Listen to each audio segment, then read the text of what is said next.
Welcome back to Romance the Wild. This is your girl Charley. Today we're going to do How Not to Kill Hellhound by Shannon Mae. This is a gay paranormal romance. Hit it! Grab yourself a book, turn the lights down low. It's time, everybody, for Romance in the Woah. How Not to Kill a Hellhound by Shannon Mae is book 5 in the series. I highly recommend you start with book 1, but if you start with book 5, trust me, you're going to go back to book 1. So this is a gay paranormal romance, and the Hellhounds. Now, let me explain the Hellhounds. Okay, so they're the first generation who come from hell, and they come on Earth, and their job is that they can smell when there's a human rotting. Now, what does that mean? What it means is a human who's alive, but they're the vile. We're talking about the murderers, the rapists. These are the worst of a human, and these are the humans who will automatically eventually go to hell.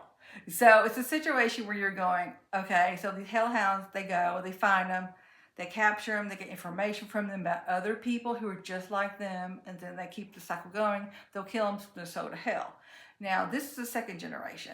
So you have Wilder, who's the adopted father, who's first generation, and now you have the second generation, which are his adopted sons. Now, this is Corbin's story. Corbin is unique because he's half witch and half hellhound. So what does that mean? It means he has connections to nature, for one thing. He always has his crows. I love his crows. He has a constant crow who's always with him, who he named Crow, by the way. I know, real creative. But anyway, Corbin's kind of different than the other brothers. He's very quiet.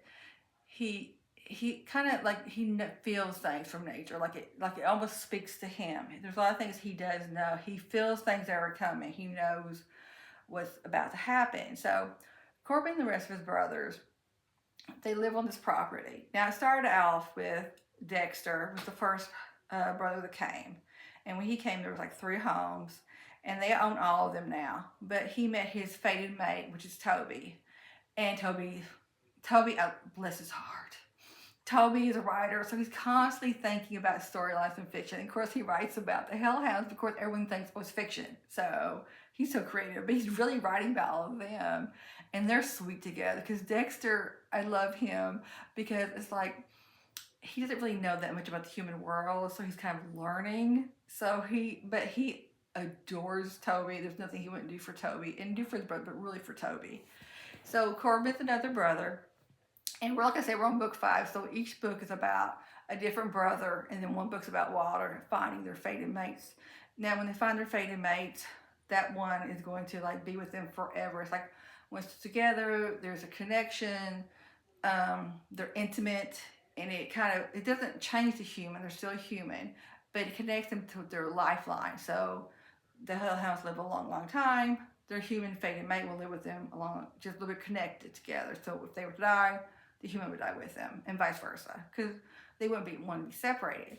So again, this is Corbin's book, and in this book, he knows that Sebi is one of Toby's friends. Sebi is different in the sense that he's a sweetheart. Like, you love Sebi from jump. The sad thing is with him is that he's a nurse and he works at this hospital, and he's not really appreciated by the staff. Now, the patients love him, but there's a secret about Sebi, and what you find out, and I can disclose this because it's kind of revealed in the previous book, is that he's actually death. He's the Grim Reaper. Now, he doesn't know this. He knows in his life people have died around him, and some people he kind of brought back and saved them. And he just thinks he's got bad luck, and that's kind of been the joke. He can never get in a relationship with anybody because stuff happens around him. They think, oh, you're a weirdo. Why do you think like that? Because to him, death is just a passing of life. You go on to the next life. He doesn't see it as, oh, I'm going to cry. It's horrible.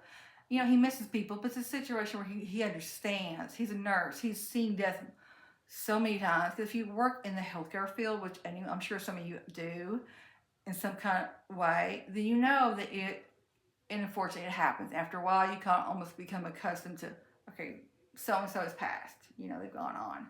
So Sebi's a sweetheart, and he starts having all these dreams.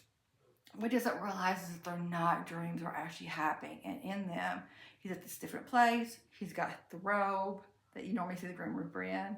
He gets on a boat. He takes certain people to certain locations. Now, some of these locations are wonderful. And the most part, that's what it is. If you go on this boat and you're going on to a great place.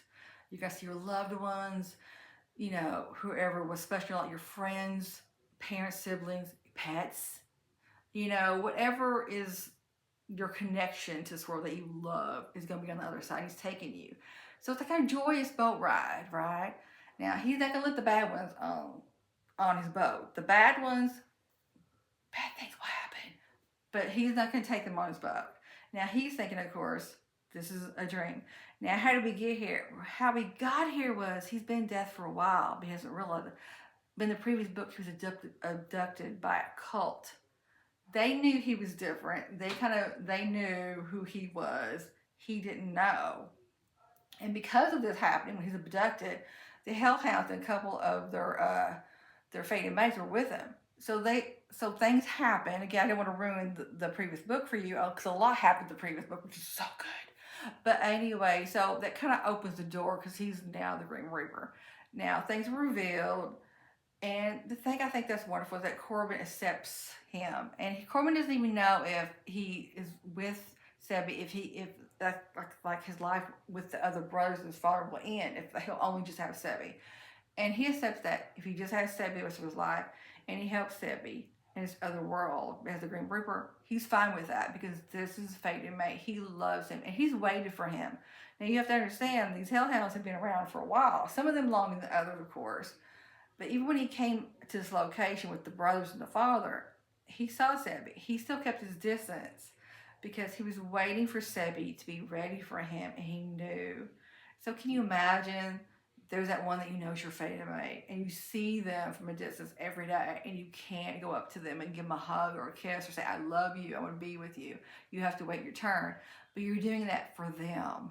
And that's how Corbin is. Now, I love the crows. The crows, you think, how can a bird be a major character? The birds are major characters. The crows, especially the crow, who loves Sebi, and they come like kind of almost entranced with Sebi. So I love that. Now, there's another side character, kind of a dark figure, which I won't go into, but just know that person's there, and I'm curious to see where they're going to go, if they're going to be brought back into their book, or what they're doing with that. Now, all the brothers are interesting, and they are a part of every single one of the books. So you're going to learn about, you know, Dexter and Liam and all the others, and they're so funny. I love it. Atlas is another one. I love him, and of course, Walter's their father. This could be like a sort of romantic comedy at times. It could get a little dark at times, but it's not, okay, darkish, because I go really dark, and this is kind of dark-ish in a way. But you have the humor, you have the loving, you have the spiciness. But it's really a romantic story between two men and how they kind of develop their relationship. Now, this is a great story. I love this one. I love all these books by Shannon Mae. She has a great way of writing. I know I say that a lot in my book, but that's why I pick my books. I pick my books that are written well by these people, because some books are not written well at all. This one is. I love this series.